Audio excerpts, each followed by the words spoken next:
Hello everyone, welcome back to the second review video where we talk about games that are played by Grandmasters. Now as you've probably noticed, the length of the video is actually very long, but I try to include every theme and every concept that you can learn from this Catalan opening, so I hope you can still find this very useful. Now with that said, let's just jump ahead into our game. And with that said, I want to continue to the third game. Now I think this video will become lengthy, but in the end of the day I try including all the features that can arise in this position, so I still hope it will be instructive, and I hope you'll learn something from this video.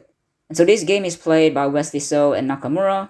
I'm just going to go ahead and skip the first few moves of this opening, because you've probably seen this a couple of times already. And so we'll just move to the main one. And so Wesley with white here continues with knight to a3, bishop to a3, pawn to a3.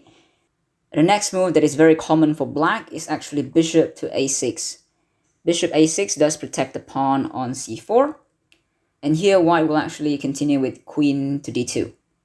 Queen d2 has one idea, and that is actually to go to a5 and attack the bishop on a6. Now it is not fine to go queen to a4, because here in this position, black has bishop to b5, gaining a tempo on the queen, and so this might not be very good for white. And hence the reason queen to d2, to go to a5, where there's no bishop to b5 to attack the queen on a4. Now Hikaru Nakamura playing black continues with rook to b8, just controlling the b file right here. Now we do see queen a5, queen c8. Also another way to protect the bishop sitting on a6. You want to maintain the bishop that is sitting on a6 to protect the pawn on c4. The other way to protect this will be rook to b6. This is also a very common way to protect this bishop. But Hikaru chose queen c8, which is also a fine move because it's actually preparing for rook to d8. Now white continues with pawn to a4. This is very clear. It is trying to actually open the diagonal for the bishop towards the king side. Black continues with rook to d8, and here white will actually sacrifice a pawn and actually play bishop to a3. Here bishop a3 is actually the main line to sacrifice a pawn to get an initiative going, because you don't want to protect the pawn on d4. Let's say if you move the pawn to e3 to protect the pawn on d4, well then black's just going to start removing or untripling the pawn on the c file. He'll play pawn to c5. This has one and one only purpose, to open more lines. If queen takes c5, there is knight d7, in which if he moves, of course, again this diagonal is open. As we said, this diagonal can be very dangerous if it's open, because it is going to help black trade some of the very active pieces like our bishop here on g2. And so we do not definitely want to do that. We definitely do not want to play rook to d1 as well, because pawn to e5, classic move. If queen takes, there's rook to e8, trying to attack the e2 pawn, again trying to open more lines. Of course, we cannot take the pawn as well because the rook hangs on d1. And so bishop to a3, just gain more initiative, trying to control the diagonal over to the king side. Trying to find the more active square as well, such as the square here on c5, to actually have more control over the board. So now Hikaru Nakamura continue with the main line with rook to d4, and after rook to b1, trying to trade off rooks. We can actually find rook to b1, rook to b1. And then after that, black can actually play pawn to h6 just to prepare a square here to escape to, because here there's an ongoing tactic. If black had played anything else, such as let's say c5, there's already queen takes a6, where queen takes a6 meets rook to b8, checkmate. So definitely we can see the exchange on b1 here with the rook. But Hikaru Nakamura played something else. He played rook to b6, and that allows the move bishop to c5. Now forking both the rooks, you might see, now up until here they are all theory. These are all theory to sacrifice a rook for black, to sacrifice an exchange. And it is because we're trying to get the pawn untripled. Now just imagine the rook moves back to d5 here on the very next move, and if the bishop takes, you'll have c takes d5, and here you will see that the pawn actually is untripled, and you'll have a very nice pawn center on the board. So at least that is very much the idea here that black is trying to go for. And of course here, if white takes the rook over on b6, there's going to be pawn takes on b6, and that's going to untriple the pawn that way as well. So here Nakamura still plays the correct move. He plays rook to d7, and that is he's trying to untriple the pawn by getting the bishop to take, and after bishop takes b6, pawn takes b6, he is going to actually untriple the pawn, and this pawn structure will look nicer than the triple pawn we see just a couple of moves ago. But Wesley did not take the rook on b6, instead plays rook to d1. Again, just now theoretical move not to take on b6 so that you do not actually help to repair black's pawn structure.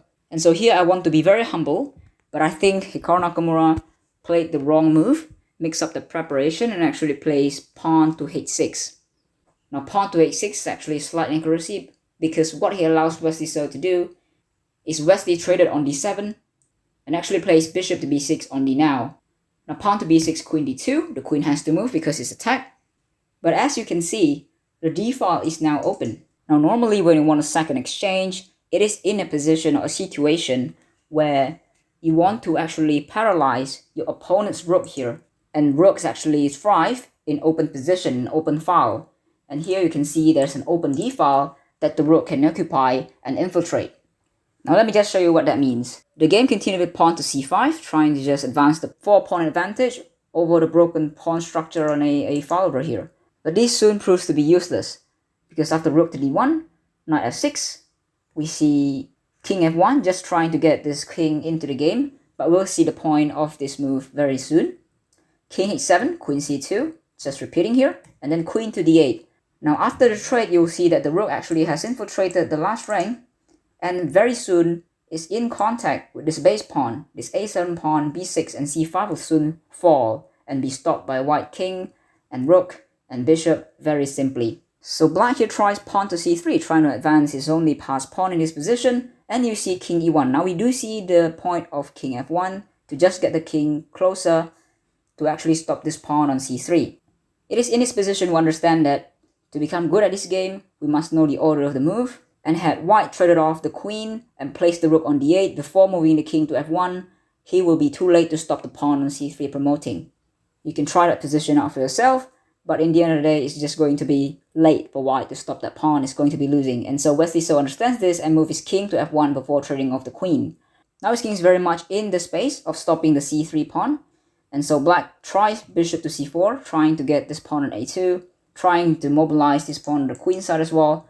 But again, this is soon going to be proved to be useless. King d1, trying to stop the pawn, trying to get closer into the queen side, bishop to a2, king c2, bishop back to c4, trying to attack e2, but placing the pawn on the dark squares. Now you see that his bishop is actually quite useless in attacking any of white's pawn, because the bishop here does not have any access to attack any of white's pawn. So black continues with pawn to b5, but after king c3 and a6, white continues with rook to a8, which attacks the base pawn. a6 soon going to be dropped. There's knight to d5 giving a check, but it is useless because bishop takes, and pawn to a5, fixing the pawn on the queen side. Now of course, white cannot just take like this, because after pawn to b4, this is a check. The rook's going to be lost next turn. So black continues with pawn to b4 still, trying to protect the a6 pawn. But then king d2, bishop f1, rook to c8, now attacking the c-file pawn. Pawn c4, rook to b8, trying to attack the b pawn now, because it's loose.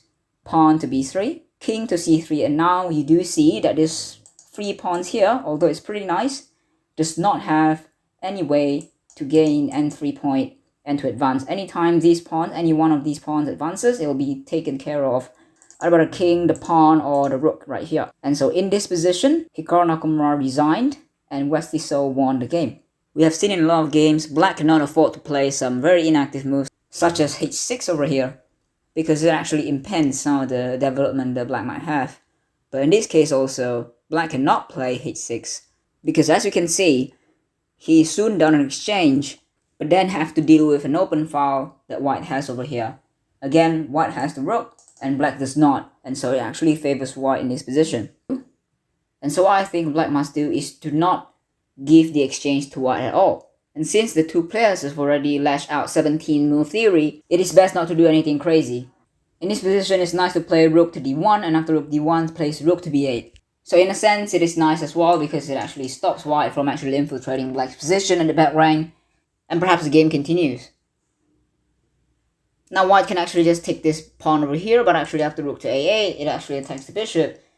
And say if the bishop moves, bishop to b5, here the queen has to move, we'll see that the pawn will be lost as well. And in this situation, maybe the game will continue still, but black will not lose so quickly as we see in the game. So in the several games, we do see that black really cannot afford to play some waiting move, because the position in the Catalan is always dynamic and is always full of surprise. So let us move to the next game then. So if you still don't understand how to sacrifice an exchange in a way that does not lose the game, this game will be a perfect model to model after. This game is played by two Grandmasters. White is held by Stupak Kirill and black is held by Kontanjian Tigran. I will apologize if I butcher the pronunciation of the name, but in any case, let's just skip the first few moves of the opening till we reach the position of knight to c6 from black. Now in these games, the same thing. Stupak Kirill continues with knight to c6 and after pawn to c6 continues with knight to a3, baiting black's bishop to take on a3, and after the exchange on a3 we do see knight to d5, again with the same idea, after queen to a4 to bring the knight to b6 to protect the pawn on c4 this way. Now because the queen is also attacked, queen moves to a5, the rook moves to b8 from Kontanjian Tigran. Again in this position, it is not advisable for black to take on d4 because due to the fact that white can do bishop to e3 in this position. Bishop to e3 attacks the queen with tempo, and let's say that black actually moves his queen back to d6, then we'll see bishop to c5 attacking the queen with a skewer down to the rook. And even if the queen moves back all the way to d8, then we have something like rook to d1, attacking the queen, controlling the d file.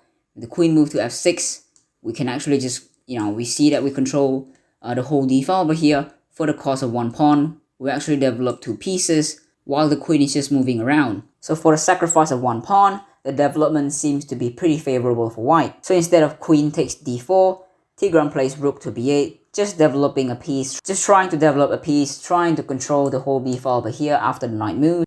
Now it will be the same thing for white, where it takes on c6 is actually a bad move, because after bishop to b7, black's also developing a piece right here, and threatening to exchange away the strongest bishop that white has, which is a light squared bishop over here. As you can see, there is no retreat square for the bishop to run to. Anyway, the bishop runs to, it will be taken up by black's piece. And so sure enough, bishop to c6 actually a very bad move here as well, because it threatens to exchange off some of the strongest piece that white has. Some of you might have seen queen takes c6 as an alternative move as well, but it is the same thing. After rook to b8, the plans to bring the bishop to b7, let's say after queen to c5, we can immediately bring the bishop to b7, where the theme is the same. It threatens to trade off the strongest bishop that white has for one of the worst piece that the bishop has on b7. So in any case, taking on c6 is really not a favorable thing to do, because as you can see, the bishop is trapped behind his own pawn. After the pawn is taken on c6, we can quickly develop the bishop to b7, which is actually a strong square for the bishop right here,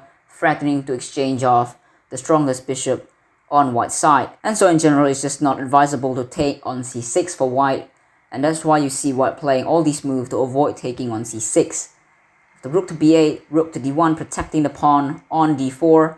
We do see knight to d5. This is rather an odd move because as you can see, we can actually just push the knight away with pawn to e4. But the plan indeed for black after bringing this knight to d5 is after pawn to e4 to bring this rook back to b5, where it attacks the queen. And after the queen moves, let's say to d2, he brings his knight back to f6. And so as we can see, black is really wasting a lot of time here with a knight move to d5, to b6, and then back to d5, back to f6 right here. So again, black has lost really a lot of tempo. And so in general, it should be a bad game, but there's something about sacrificing an exchange that we can learn from this game. Now Stupak continues with pawn to a4, first attacking the rook, and after rook comes back to b8, we do see bishop to a3. Again, just gaining tempo on the rook on f8, developing a piece right here. The rook moves to e8, and here white just continues with a very strange move again. He plays in this game rook to c1. While I thought something like queen to a5 would be better, we prevent the idea of bishop to a6, protecting the pawn on c4. Bishop a6 will not be possible here because we just take, and also rook to b5 here is just not possible anymore. But Stupak continues with rook to c1, and this is where Tigran Kontanjian can actually seize the chance to bring the bishop to a6, protecting the pawn on c4. And so obviously something like queen to a5 here, we can see queen to c8, and or rook to b6. And so yes, I do think white missed the chance to make black's life a little bit difficult right there. Had he played queen to a5, it will be pretty difficult for black to progress right here with the bishop.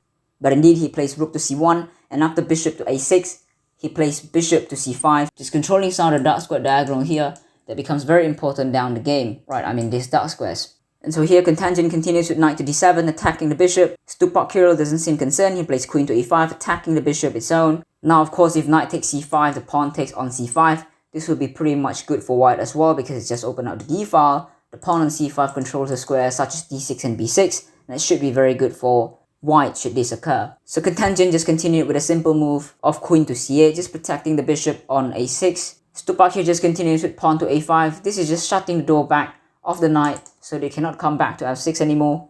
But the knight jumps to b6, aiming to land on d5 as well. And it is at this moment that white decides to take the pawn on c6 due to the fact that it's attacking the rook. And after rook to d8, we see bishop to e7. And it is clear with this move we cut off the rook's retreat right here. Anywhere the rook move, it is just going to be captured with white's pieces. And it is right here I think Kontanjian played a very nice move. he plays rook to d5, sacrificing a rook in a manner that after the bishop takes, we have knight takes, that closes down the file for white's rook to enter. Now the only open file is also owned by black, and so this is why rook to d5 sacrificing exchange in this position is not really bad move, and it's not losing endgame right here for black, due to the fact it's just harder for white to actually make use of the open file right here, because of course the open file is owned by black's rook. Stupak here did not continue with bishop to d5 anyway, and continue with bishop to c5, understanding that the rook is trapped here anyway, and so there's no rush. And it is here that Tigran Kontanjian plays bishop to b7, forcing the matter here, because if you don't capture the rook next turn, I'm gonna capture your bishop, and so bishop takes rook, and after bishop takes rook, you can see that the bishop is controlling the whole diagonal over here, which is very nice for Tigran, and also the file is closed for any counterplay from the rook. In this position, Stupak continues with queen to b4. The idea is to bring the rook to b1 and play pawn to a5 to try to blast the b file open for white to control over here. But Kontanjian continued with queen to e8. This is of course in the idea of trying to bring this queen to the light squares, where black's pieces have the major control of. Stupak continues with rook to b1, continuing the idea of pawn pushing to a5 right here. But of course black saw all of this, he plays pawn to a5 himself. And had Stupak continued with queen to a5, of course there's already rook to a8 over here in this position, attacking the queen, opening up the a file. And so Stupak doesn't like that very much, he plays queen to b5, trying to exchange queens right here, which Kontanjian actually declines with queen to d8. Kirill continues with pawn to h4, trying to actually open up more spaces for the king to run to, because the only squares you can see in this position is only h2 for the king to run to. The light squares is fully controlled by black, and of course trying to actually push the pawn to h5 as well, where perhaps there might be a chance to attack on the king's side. Right here in this position, Kontanjian plays pawn to h5, no shenanigan for white to play pawn to h5. I'm gonna play pawn to h5 myself and try to mobilize my kingside pawn as well.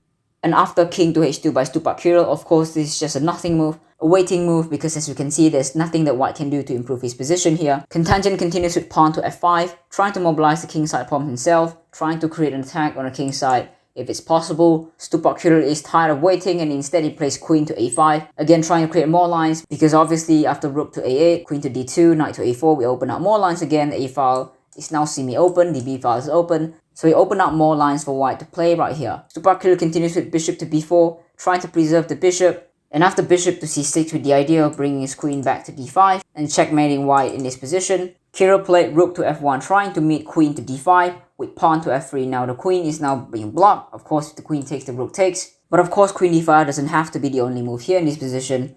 Black can actually play bishop to e4, where it actually attacks the rook on d1. Let's say if the rook moves to c1, we can actually play bishop to d3, attacking our rook on f1 right here. And of course if the rook just moves to d1, let's say, the pawn on d4 will just fall. And so I think this is just a very nice continuation for black. Kontanjian instead continues with queen to d5, and after pawn to f3, there clearly isn't enough attack on the king's side. And so Kontanjian just shuffled the rook to b8, where it controls the open b file right here.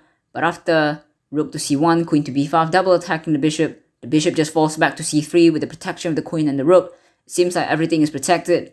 Queen back to d5, rook to f2.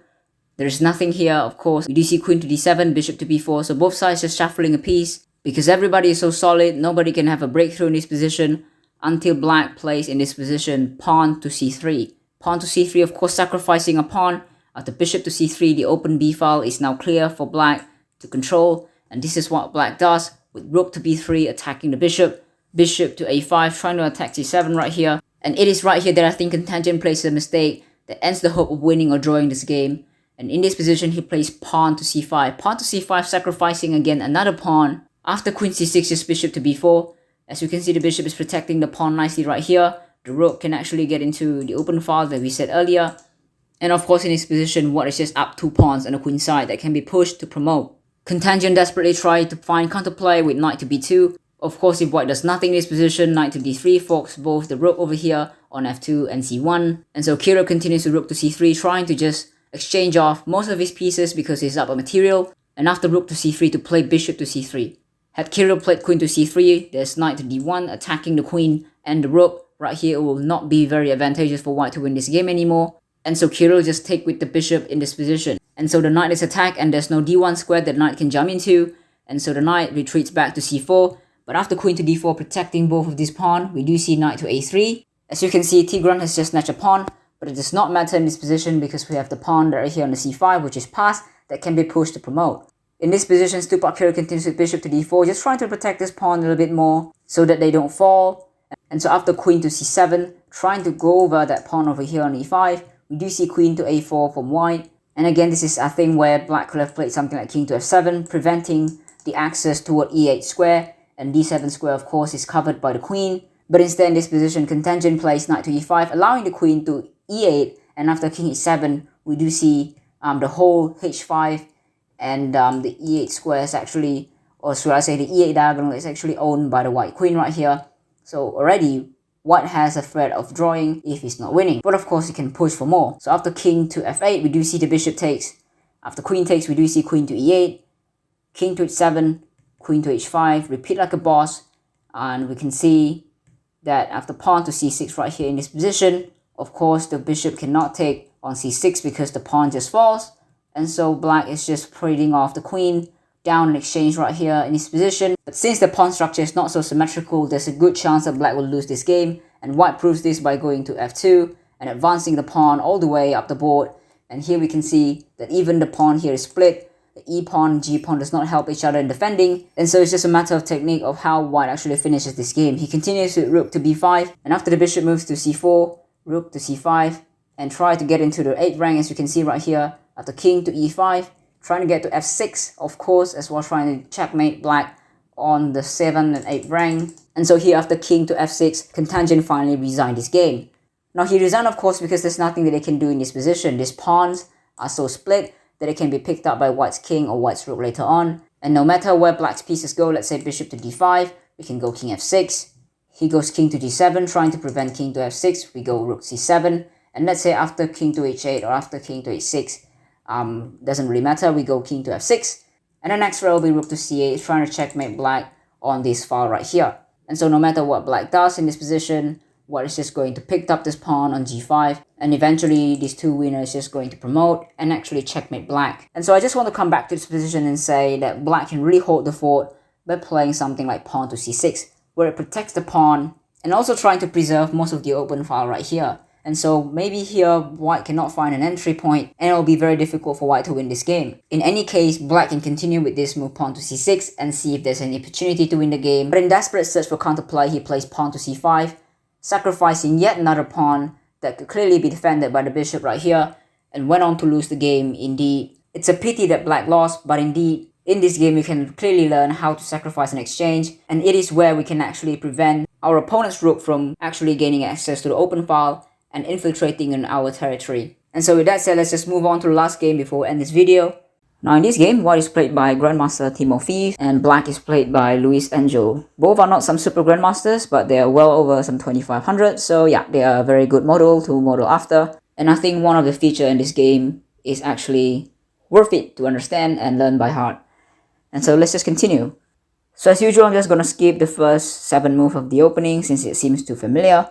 So we reach in this position where black plays knight to c6 and Luis plays knight c6. And white continues with the exchange and black continues with rook to b8, trying to get to the open file, also just trying to get out of the attack of the bishop. Now usually knight c3 played, and that's what Timoveev played. And black here plays bishop to b7. Now just trying to exchange the powerful bishop that is sitting on c6 that is currently controlling e8 square and also this diagonal over here. So as you can see, all powerful diagonal controlled by the light squared bishop. So black just want to trade it off pretty simply. Again, white does not have many squares to go to. Again, as I've mentioned in the first video, white cannot just retreat this bishop back here. Due to some inactivity of the bishop over there, it is very soon rendered to be useless, and this bishop instead is going to have a powerful diagonal. And so, yeah, no for white. And so he just traded off the bishop. And in this particular position, white can actually place rook to b1, trying to control, also counter control the b file here, trying to then open up with b4 as well if possible. I'm trying to just not give black the full control of the b file over here.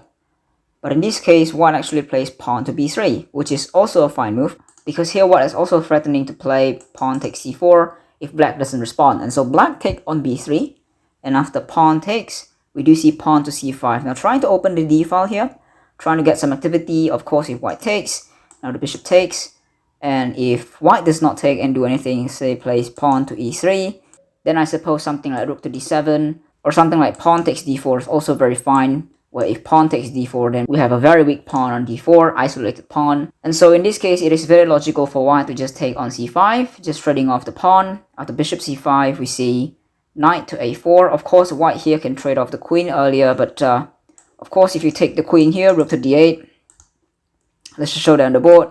If queen d8, rook d8, then I guess you have rook controlling d file, you have rook controlling the b file, which is not pretty good prospect for white. So no trade-off. If you want to trade, usually you want your opponent to take you first, and then as you can see, you will have a rook controlling your d file instead of the opponent's rook controlling the d file. So you want to have as many control as possible, and so therefore you don't take first, most in the case. And so in this case, white does not take and plays knight to a4. Now trying to attack the bishop here, bishop goes d4. Now white here just plays bishop to b2, trying to trade off the most active pieces of black, which is a dark squared bishop, against the bishop that is not so active on c1. So I think this is a very good decision. And black proceeded to exchange and plays queen to b8. Now again, black can actually indulge in the exchange by playing queen takes d1, but after rook to d1, rook to b3, we do see knight to d3, where white is now trying to get active on the center of the board.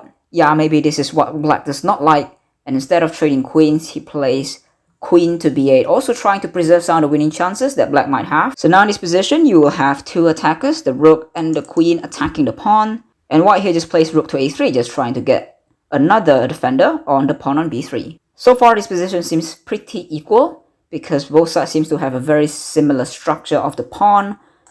Seems symmetrical, that pawn, the 4 pawns on the king side, and the 1 pawn on the queen side. So it seems like there's nothing going on here that can actually push white or black to have a win. But both sides continue to actually have a go in this position. And black plays rook to d8, trying to attack the queen, queen c2. Now because there's nothing in this position to strike for, black actually strikes first with pawn to h5. This is actually advancing the flank pawn. So as you can see, it can actually just push and create some light squares deficiency for white, but also trying to push so it can take and actually destroy the structure. In any case, it's trying to get something to happen on the king side. So pawn to h5. White does not actually respond to that threat and plays knight to c4, trying to get the knight active. Pawn to h4. Again, nothing happening here, so nothing to worry about. King g2 is just another move to actually protect the h3 square, trying to protect the light square over here. And so black cannot just play pawn to h3 because, you know, it can just be taken. And so in this position, black continues with rook to b5. You know, this is the only active square that can actually transfer the rook to the king side. And perhaps when black take like this on g3, he wants to transfer the rook to h5 as well. This is another possibility. So looking for active play here is very important in a stale position like this. White continues with rook to d1, trying to trade off rooks. Again, he's not in the concern about everything that is going to infiltrate on the king side, because it seems like there's nothing. Because it seems like all these major pieces can get to the king side very safely. So it doesn't seem like it concerns white. But here after white plays rook to d1 and the exchange. We do see rook to d5 first, attacking the queen again. Queen back to c1. Now just to show you, rook to h5 doesn't actually guarantee anything because the queen cannot get in very easily. The queen is still stuck on b8. And it's not going to get into the game pretty quickly. And so unless you play g4, there's going to be no checkmate on h2. And it's going to be very difficult for black to continue as well. And so white can just take the time to actually just play pawn to e4, say pawn to f3, pawn to e4, also very possible. The queen is guarding the last rank, and so yeah, I don't think there's any problem as well. And so that's why black in this position plays rook to d5, just attacking the queen. Rook to h5 seems pretty inferior and pretty useless at the time. Plays queen c1 is white. Rook to f5. This move, rook to f5, is actually pretty creative, trying to create something on the king side right here. And so let's say white plays a very redundant and very useless move, like queen to b2. Then there's going to be knight to e4, of course attacking f2. And of course white cannot play pawn to f3 because this is a check. Yeah, this is actually infiltration to the max. But even pawn to e3 trying to protect the f2 square actually guarantees that queen actually comes to a8. And actually just, you know, infiltrate on the light squares again. This light squares is pretty weak, apparently. Okay, this is not light squares, but apparently this light square is pretty weak. And it's just going to be infiltrated this way. And let's say if white is clueless about this game and play something like queen to b1 or something, then something like knight to g3 might happen. king to g3, queen to f3. This is another infiltration that black might have tried. And so yeah, this explains why. That pretty much in this position, both sides cannot play some waiting move. That both sides has to play some of the very careful move to actually get out of this position pretty safely. But okay, rook f5, knight to e3 here played by white. White seems to understand the threat of the rook here sitting on f5, so tries to actually kick it away. Queen b7, check. Pawn to f3, trying to just block knight e4, trying to block knight g4, trying to block the check as well, and also trying to preserve the attack on the rook. So the rook moves to b5, attacking the pawn, queen c3. And again, this position seems like there's no entry point for white, there's no entry point for black. Everything is kind of guarded for until black plays a move that changes the structure of the position kind of forever by playing pawn to e5. Now, of course, this pawn e5 move is still protected by the rook, so it's not hanging anything, but it changes the structure of the position, such as the knight now can actually come into f5, and which is pretty soon played by white here. Knight to f5, and after queen to d7 by black, we do see an exchange of the queen that ends up in its position when knight and the rook is attacking the pawn, and so black is pressurized more in this position. So a simple push from a pawn to e5 actually can create another layer of pressure for black that black in the end does not handle well and actually go on to lose this game. And so here the pawn is attacked by two pieces. Of course, black will want to protect it. He plays pawn to a5, and it seems like it's protected, but after knight to d6, there's really no way to protect the pawn that is sitting on a5, because after, let's say, rook to d5, trying to stay on the 5th rank, there's knight to c4, trying then to attack the pawn on a5.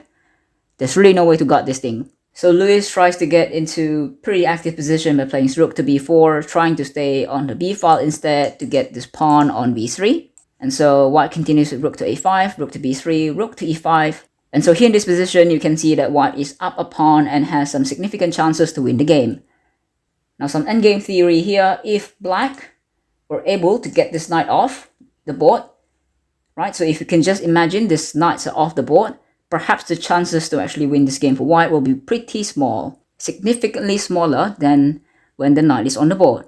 But in this case, there's really no way to get the knight off the board, and so this is actually going to be very difficult for black to defend this position. Here black continues with rook to b6, trying to attack the knight. This is a useless move, because of course knight c4 attacking the rook, rook to c6, knight e3, knight d7, rook b5. So black's just trying to move his pieces so he doesn't lose the game pretty quickly, but I think this is actually pretty conclusive. White is going to win if he has the correct technique. Pawn g6, king f2, and after king g7, g4. Now both sides continue to push like this, and white continues to push his advantage of the pawn. And it is in this exact position that white demonstrates a huge understanding of this position when black plays rook to c7. Rook to c7 offers an exchange of the rook. Now had white traded off the rook, this position will be a draw because the pawn is so symmetrical and the king is so close to the pawn, such that white can be up a pawn, but the king will be able to stop them along with the knight that is sitting very closely here. So the move rook b8 not only looks to checkmate black on the last rank, it also avoids the trade that could actually lead to a positional draw in this position. And it is when black moves the rook back to c5 do we see knight to f6 getting ready to checkmate black in the next move. The knight covers h7, g8, and the rook covers the entire rank. The next move will be rook to g8, and that will be checkmate for black. Now black's best move is actually knight to f8. This cuts down the rook's pathway towards the entire 8th rank over here so that he can prevent the checkmate. But nevertheless, the pawn can actually just advance. We can play king to f3, pawn to e4 next move, and we can just advance our pawn this way. This will still be a difficult way for black to win or to actually defend this endgame. But in this position, black plays knight to g5, trying to defend his position down a piece, and then again this soon proves to be useless for black, because after knight e8, king f8, the pawn takes g5, okay, rook takes g5, but we can still see eventually that white still has a pawn here.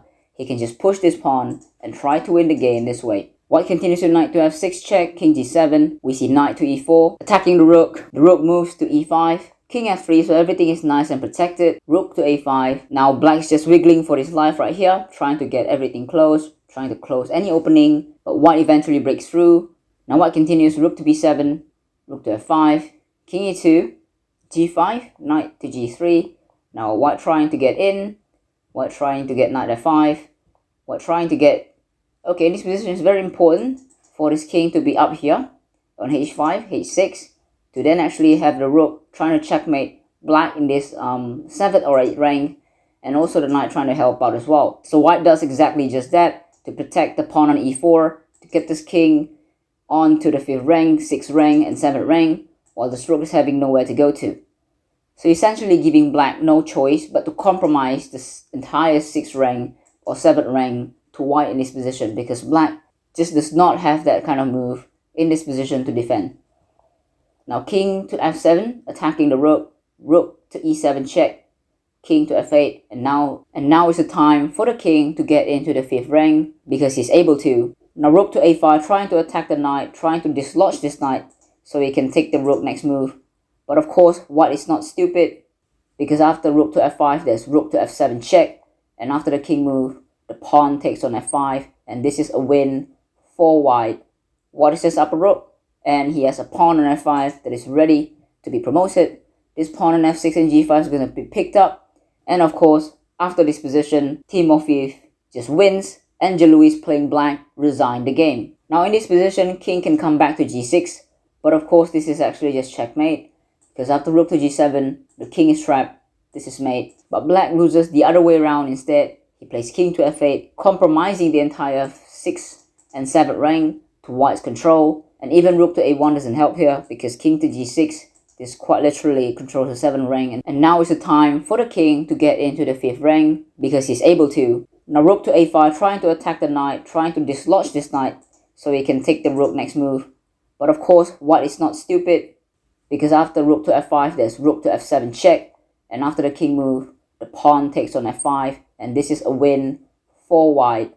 White is just up a rook, and he has a pawn on f5 that is ready to be promoted. This pawn on f6 and g5 is going to be picked up, and of course, after this position, Timoveev just wins. Engel is playing black, resigned the game. Now in this position, king can come back to g6, but of course this is actually just checkmate, because after rook to g7, the king is trapped. This is mate, but black loses the other way around instead. He plays king to f8, compromising the entire 6th and 7th rank to white's control, and even rook to a1 doesn't help here, because king to g6, this quite literally controls the 7th rank and tries to checkmate black the other way around. And so with the last coverage of this game, we are going to actually wrap up our video. There is going to be more of this Catalan Opening series going up in this channel, so be sure to actually just subscribe and actually click that bell button just beside this subscribe button so you can get notified when there's a new video coming up. If there's a game that you particularly like in this video, try to comment in the video and then say what you have learned in this particular game. If you hate this video, please leave a comment to see if there's anything that I can improve on. But in general, I want to thank you for watching this far, for making it this far into this video, and I'm just going to see you in the next one. Thank you very much. See you soon.